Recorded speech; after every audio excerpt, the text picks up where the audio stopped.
camera camera हैन नि recording हो यसले गर्छ गरम रेकर्ड कि नगरम नगर्नु नगरम पैसा त दिनु अंकल हामी तपाईलाई अंकल नभने एको अनि दादा तपाईहरु नत्र हामी तपाई ल ए हो तिमीलाई मात्र दियो भने उताबाट जान मिल्छ हो अनि म यहीँबाट घुमे भने नि हैन हामी दुई जनालाई दिनु हामी उता टोलकोलाई मलाई टोल्ने अनि उताबाट जानु अनि एक जना आउँछ अनि छोड्दिनु ओइ सेन्डल तपाईले पैसा दिनु चन्दले पनि दिनु भयो भने पैसा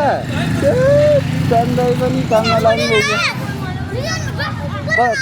कति कति पैसा चाहियो तिमीलाई 1 रुपैयाँ भने हुन्छ 1 रुपैयाँ 5 रुपैयाँ कि 10 रुपैयाँ तिमीलाई कति पैसा चाहियो यो हाम्रै टिम हो तिनीहरु तिम्रो टिम हो मैले ना छोडे ल म यता स्कुटर साइड लाउँछु नि खै छोडेर अंकल पहिला दिनु पर्छ है कति रुपैयाँ चाहियो 10 रुपैयाँ 50 चाहियो 50 क्यामेरा 50 50 तिमीलाई 50 तिमीलाई 50 तिमीलाई आमा 50 रुपैयाँ भइदिएको म यस्तो स्कुटर चढेर हिँड्थे होला त अनि देखियो खटारी खटार बेच्नु न अनि गाडी आइहाल्छ मेरो खानदानकै पहिलो साधन यही हो भाइ त्यही भएर नबेचेको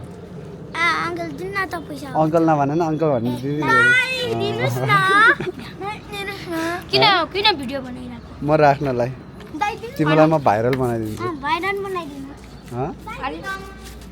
अंकल मसँग पैसा छैन तिम्रो मसँग पेन्सिल छ पेन्सिल दिनु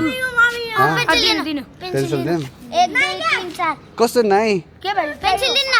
पेन्सिल दिन पैसाले के गर्छौ भाइ पढ्न मिलाइहाल्छ पूजा पेन्सिल दिनु पेन्सिल है 2 4 जनालाई 4 जनालाई मलाई अलरेडी थाहा थियो कि यो अंकलले पेन्सिल दिनु कसरी थाहा पायो तपाईले यस्तो बोक्ने बेला यहाँनिर पेन्सिल एउटा तिमीलाई खै त थ्यांक यू एउटा तिमीलाई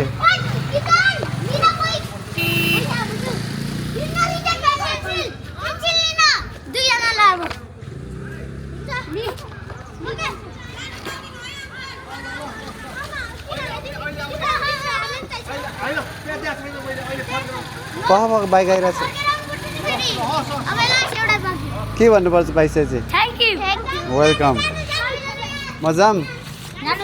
म स्कुटर यहीँ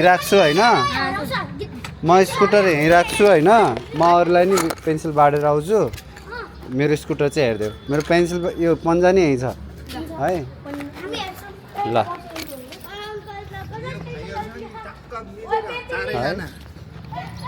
ओहो ह्याप्पी शिवरात्रि जय शम्भु के हजुर त मोटो ब्लगर हो क्या हैन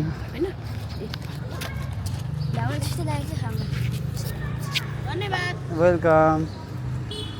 ओए ल तिमीसँग त अब क्यामेरा तिमीलाई कुरेर बसिरहेको थिएँ यसो हातमा छिराऊ होइन आज चाहिँ भ्लगिङ डे हाम्रो यसरी समात अनि यो तलमाथि यता भइहाल्यो आफ्नो फेस्टिभल यसरी देखाऊ यो त थाहा ए अस्ति चलायो नि यो अङ्कललाई पनि माग है ऊ चाहिँ अङ्कल हो है अंकल पैसा हाय अंकल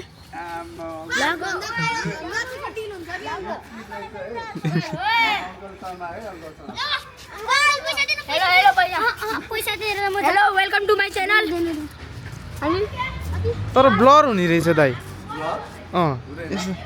हो हैन ब्लर त्यो के हल्लिएपछि ब्लर हुने जस्तो लाग्यो क्या वेलकम टु माय च्यानल अनि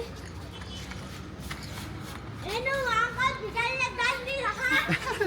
जबल पेन्सिल पढो भिखारीहरू होइन नि तिमीहरू विद्यार्थीहरू बालकहरू पढी लेखी भविष्यको पढ्नै मन लाग्दैन म त हिँडेर पो आउनु भयो जस्तो लागिरहेको हो त्यसै डान्सर बन्ने खेल्न मन लाग्छ त्यसै प्लेयर बन्ने तर